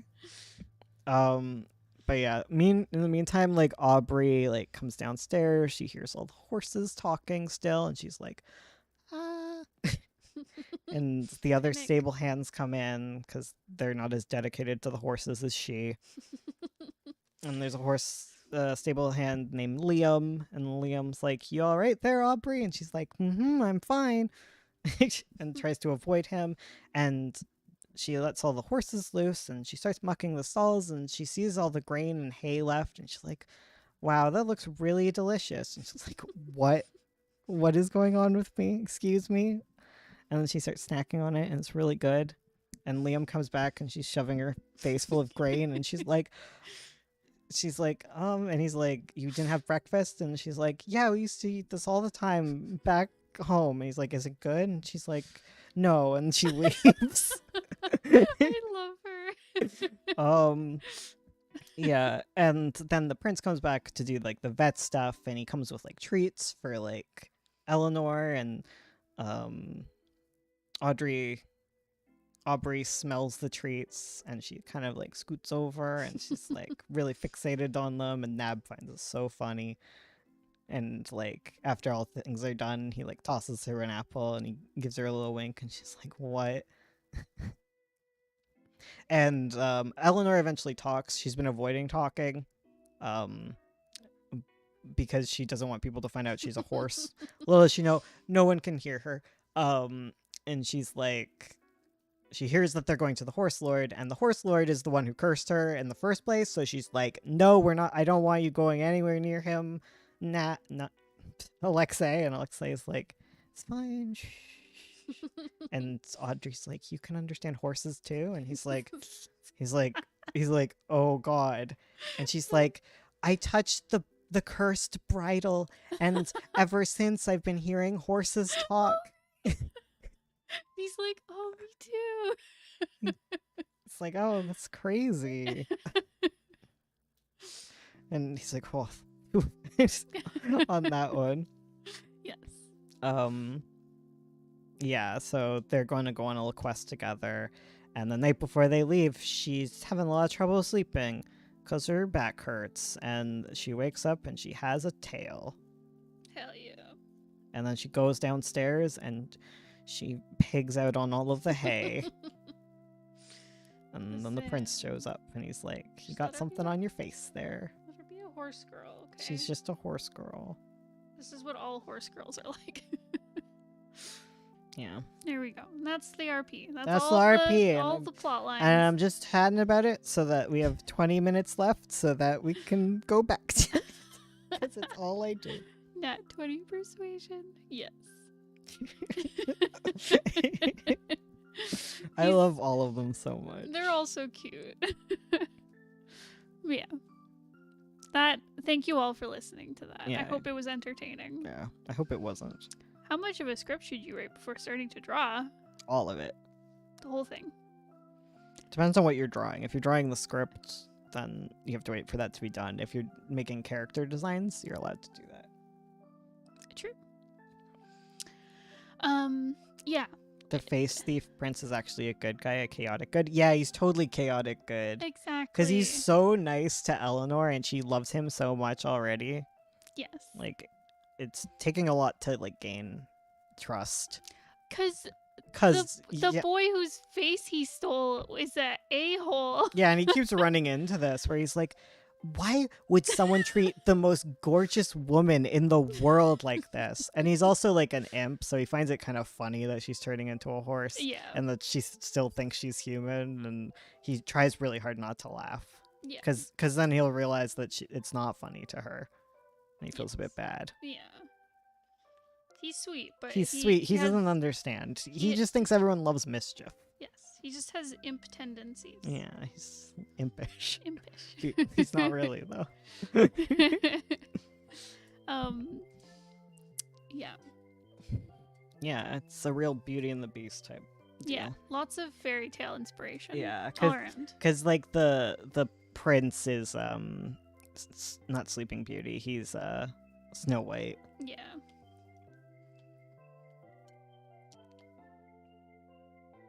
He also turned into almost a horse. There's a lot of turning into barnyard animals in this. Yes. Even Zara is a Sheltie. Oh you're right. A little herding dog. Little herding dog. I didn't even realize. The only one who's not is the one eating chickens.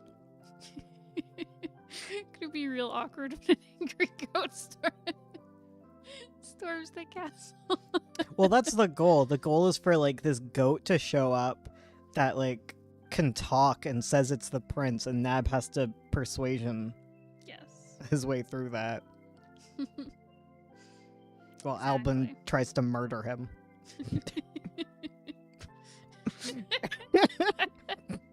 I'm so excited for their paths to cross. Yeah. It'll be so fun. Albin's like, I already love Albin because I like a tragic boy. I know you do. You do too. Listen. You also love Albin already. I do. I love Alexei. He's like a piece of trash, but he's like my piece of trash. Oh, I love Alexei too. He's such a... what would you call that?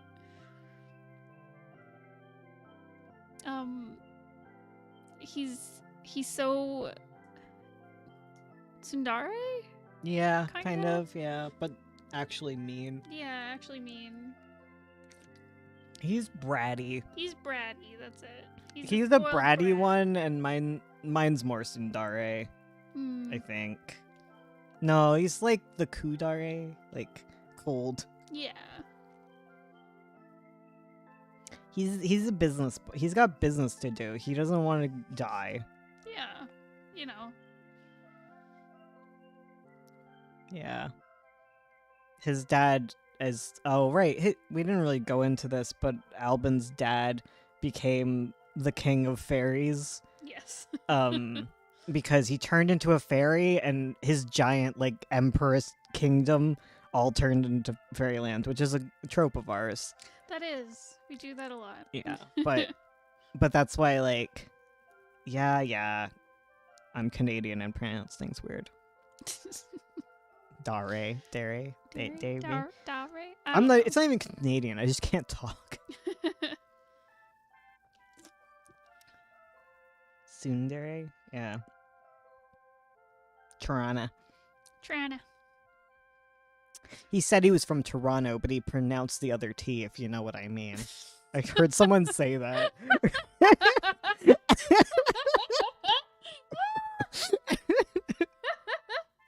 Oh my god. What a Canadian joke. Oh my god.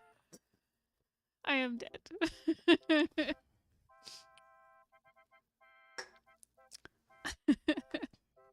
Oh, Oh, do you have any tips on making a short story? just don't. It's too big. Reduce the amount of characters. Okay. I'll just repeat things Bones has said in the past. Reduce the amount of characters. Every time you add a character, you like double the story length. So keep it to like 1 to 2 characters at most for a short story. I guess it depends on how short you want the story to be. Because 1 character would be like probably like a short story length. 2 characters you could maybe do like, I don't know, novella length. Like a graphic novel novella. Anyways. And the other way to figure it out is using the lace quotient. See if I remember how this goes.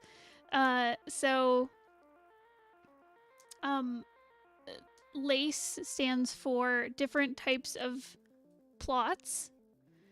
L is location, so location plot, so like they go to a place and the plot ends when they leave the place. A is... Oh shoot, what's A?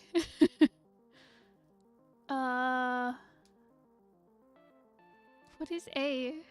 Someone help me out who's watched our videos.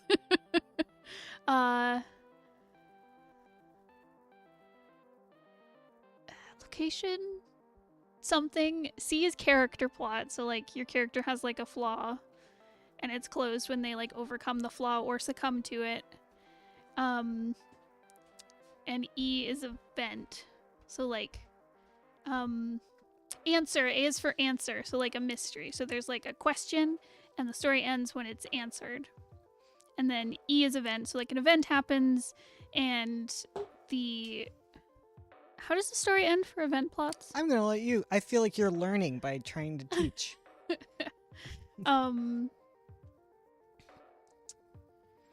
How does an event plot end? Lear, stop. That's not. Can you stop him? Dude. That's not a scratching post. There. All right. So, yeah, answer plot is question. It ends when it's answered. How does event end? Well, how does it start? An event happens That. disrupts the status quo. Mm-hmm. I'm assuming it ends when they go back to status quo or find a new status quo. Yes. Okay. Yeah. There we go. Thank you. So yeah, so when you're dealing with a short story, you probably want to grab like one of these types of plots. Or so, two. Or two. Yeah, it depends. Some of them just don't work on their own. Yeah. Or are really hard to work on their own. Yes. Usually you have a character plot. You don't always have to have one though in a short story. Yeah. But usually that's one that will be paired with other stuff. Mm-hmm. So yeah, so choosing one or two for your story can really help, and a larger story will have like multiple It'll have versions. tons and Yeah. tons of arcs. Tons of arcs. So And then plots within plots. Yeah. So you might start the story, like open it with an event plot, and then your character plot, and then an answer plot, and then there'll be tons of subplots that all have those, and they all kind of like bracket within each other. Exactly. So the less of those you do, the shorter the story, because there's less things to tie up. It starts eventfully and ends eventfully. Yes. Yes. I have a question, but it's off topic. How did you learn to draw? So Picked up a pencil and so I, like most arty people, I like started when I was a kid. I remember I got into drawing when I found like those old how to draw manga books. That's when I dedicated myself to drawing. Damn. But I basically just started reading comics and watching anime, and I just wanted to draw it. So then I learned how. I got like more formal training through an arts high school that Bones and I went to, where they offered like kind of the fundamental classes. And you can get a lot of that learning from like online sources. I don't know why you guys are under the impression that it's even close to food time. They have hopes. Lear's been like this recently. It's like 4 o'clock, 3:30, yelling at me. I don't know. Oh my god, these bots are crazy. I know. They now have like English names. It's weird. It's very weird.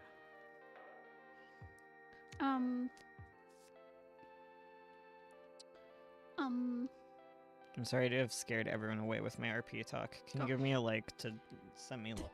Actually, watching the numbers, there were more people here when you were talking about RPs, and then you stopped and everyone left. Oh. So, people loved the RP talk. Oh, okay. Good. I love the RP talk too. Yes. Don't eat that. Don't eat that. Lear. Pick him up. Yeah, come here, Lear. No. Pick him up. Put him in the garbage. It's Charlie's fault. Okay, yeah. Speaking of masked lads, you haven't read the continuation of Avo that I wrote Oh yeah. with Vasette, You my gotta- baby. You gotta let me read Avos. You guys make such good plots. Always inspires me. Oh, thanks, Raven. I'm glad. Thank you for listening to us rant. And hopefully I still will make art and share it with the world I will. so I can know what my characters look like. I will. I'll make lots of lovely art Thank you. of our characters. You should show off all the Avo you've done. I should. Hold on. And your watercolors. Oh, wait. Just walk away, put him in the room with Miku. Okay. Just we only have like 10 minutes left. Yeah. Ba, ba, ba, ba. Yeah, I've just been having a great time with Avo. Sorry, I meant the RP, but Avo too. I need to get back into writing Avo, but you know how it is. You know how it is. You guys write. Hopefully. Ursula was just bragging a bunch about this art, so. Do you have any, like, watercolor practice you want to show to? Show to the class?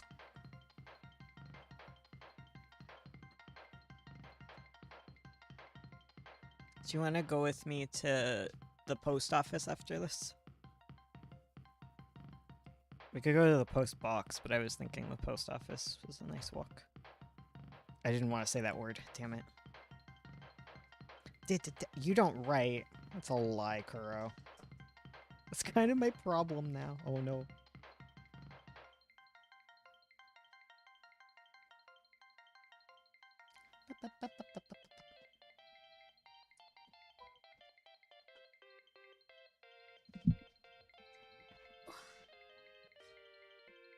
Hello. Hello. Oh, the screen has gone blank. Oh. What the heck happened? Hello? Hello. Are most of you guys' stories based off of roleplays? Mine are. A lot of them are. A lot of them. Some of them are completely mine. Yeah. Like Magpie. Oh is yeah, completely- Magpie was all mine. Yep, because you wrote a novel But and then... Pretty Mouth wasn't. Yeah, Pretty Mouth started as an RP. And then 9 Point, I guess, started as an RP.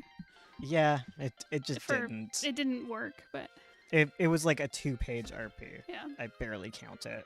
Look at all These chickens. these chickens. Look at all these papers. So I did all the paper cutting for Avo. So it's like a whole freaking book. You gotta find a way to set up a camera on you. You And do do? some Incan streams. Yeah. So here's one ink. I'm excited. Do you guys like our new carpet? It's very powerful. Yeah, do you like the carpet? Anyways, so there's one. There's a bunch that I have like partially inked that I have to go in and do like perspective on. Oh, the most important. It's little white art. My son. Did I tell you? So you know how iPhone has like it'll make albums of like people? Yeah. It has one for you in my photo reel. It has one for me, and it has one for Lul. It recognizes him as like a person. Oh my god, I love it. It's like it's got like 2 drawings of him in it, but It's art power goals. yeah. What kind of paper? This is watercolor paper. So it's 120-pound hot press, I think. It's just the one that comes in the cheap student grade blue book. Yes, the Canson XL watercolor. So I'm doing inks on top, and then I'm going to be doing watercolor stuff. Anyways, got a bunch of sketches. Yeah, sketches are hard to see. Yeah. Oh, here's another ink. Do, do, do, do.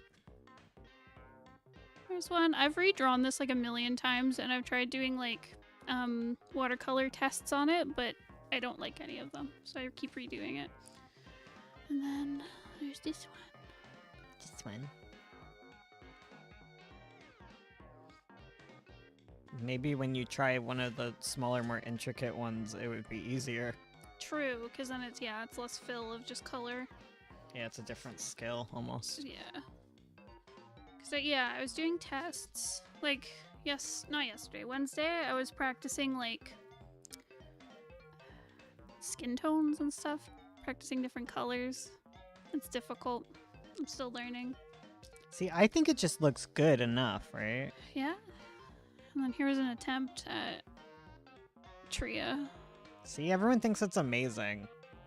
Thank you. I think you're just being way too harsh of a critic on yourself. It's Just because you're, like, beginning.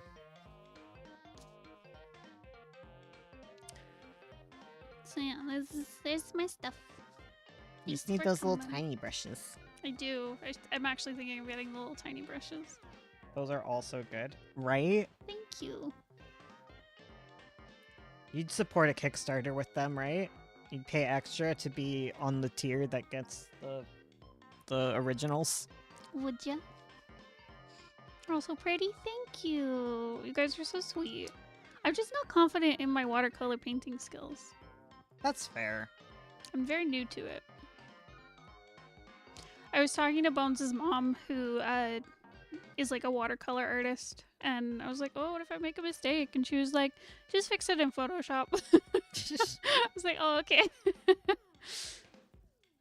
Exactly. She understands. She understands the artist hustle. Yeah. Sketchbooks are allowed to be like... They're not sketchbooks.